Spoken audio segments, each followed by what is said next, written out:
All right, we are back after taking Wednesday off from weather for Weather Geeks. We're back on this Thursday evening, the start of a hot stretch of weather that will take us through the upcoming weekend. We're, of course, going to detail a lot of the heat-related topics in this video this evening. But first, kind of a cool time-lapse to show you. We had some pretty dense fog across the area first thing this morning. It's not exactly a foggy time of the year here in midsummer. We usually have our fog season in the fall, and then sometimes for parts of the spring, but especially in the fall, that tends to be our foggiest season. But we did have some locally dense fog this morning. You're going to see that lift on this time-lapse from our Youngstown camera. Now, this camera is way up high, looking down on downtown Youngstown. There it goes, lifting out and turned into a generally sunny and, of course, pretty steamy afternoon today, although by the time Friday and Saturday roll around today, we'll seem pretty comfortable. We hit 89 at the airport today, 90 at Akron, up at Hopkins Airport in Cleveland, 90.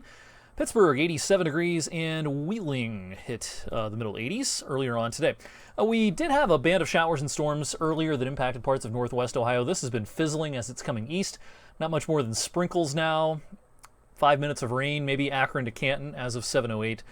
This will continue to kind of shrivel up, I think, this evening, and I think we are largely dry for the overnight hours. It's really impressive how much real estate is covered by either an excessive heat warning or a heat advisory.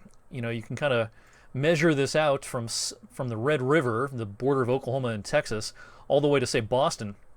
That's about 1,500 miles.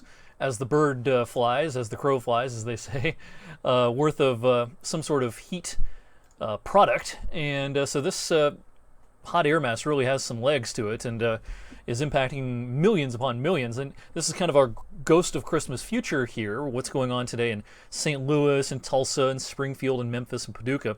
That's the kind of heat index we can expect here tomorrow afternoon and again during the day on Saturday. When we talk about the heat index, sort of kind of related to the winter equivalent, the wind chill. It's basically how the air is actually impacting your exposed skin and your body.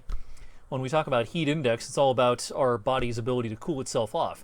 We, of course, do that through sweating. The evaporative process of that sweat is what creates that layer of somewhat cooler air around your body. Well, when it's hot and especially really humid, like it is, that sweat does not evaporate as efficiently. Your body has to work a lot harder to pump out more sweat and exert energy to try to keep your body temperature regulated, and that can make for some health hazards.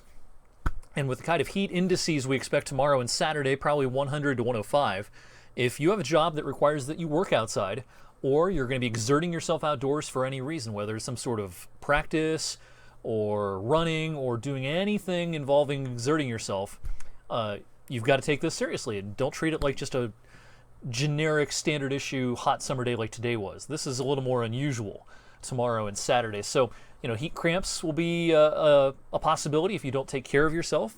Heat exhaustion becomes a possibility as well if you don't take some frequent breaks and stay hydrated and find some shade if you can. So, you know, a lot of us, such as myself, are lucky enough to work in an air-conditioned office building, but many people will have to work outdoors over the next couple of days, especially tomorrow with it still being a weekday. And you got to take this heat seriously. This is the kind of heat and oppressive nature of the atmosphere that we haven't seen in about 7 years here. Of course, we've had many hot days every summer, but we haven't been above 92 with heat index values close to 105 since July of 2012. It's been almost exactly 7 years. So again, the reason why we sweat.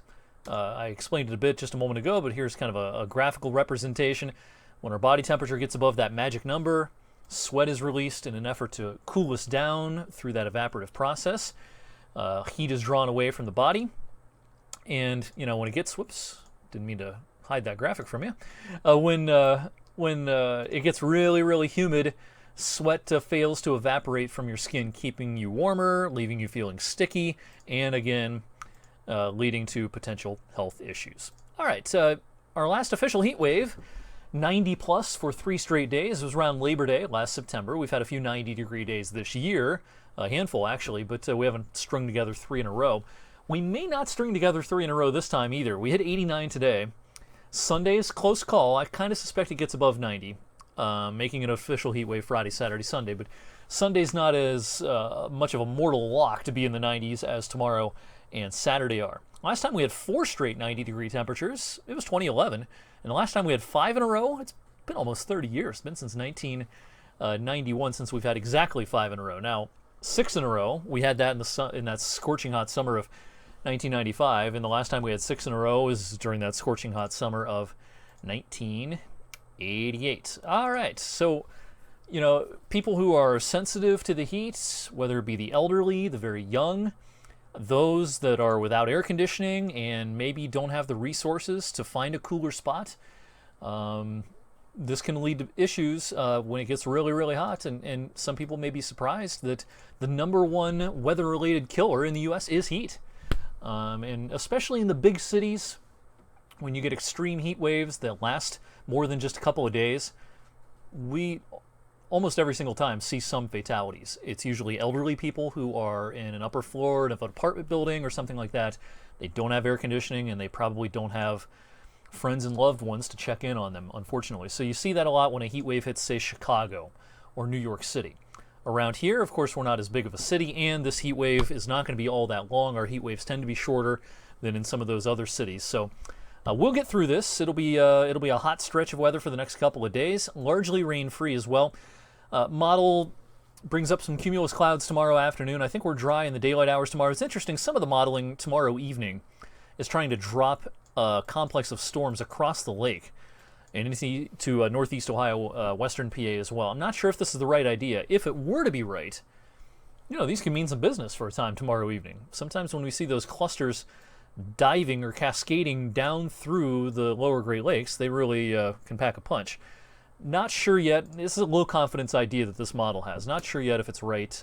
I have a dry forecast for the weekend. I'm not going to stick in a complex of thunderstorms in our Friday evening forecast when it's such a low confidence thing, but it's something to keep an eye on. Saturday, blazing heat, hardly a cloud to keep us cool, and then here comes our cold front Sunday. This is the front that is going to knock down the heat and humidity big time for early next week, but it's also going to bring a round of showers and storms on Sunday, especially in the afternoon.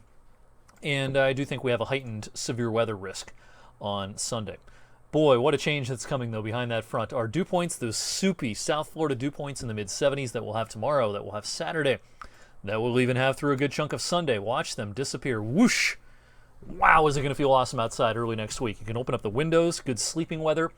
Dew points are going to be in the lower 50s, and after spending the weekend with heat indices around 105, a dew point of 51 is going to feel amazing Tuesday afternoon. It's also going to be accompanied by a lot of sunshine, so it's great weather heading our way early next week. All right, before we leave you this evening, a reminder, and I'll shoot this onto Facebook and Twitter beforehand as well. Nice pass to the space station tonight, starting at 9:38. Hopefully these debris clouds from that dying complex of storms don't get in our way.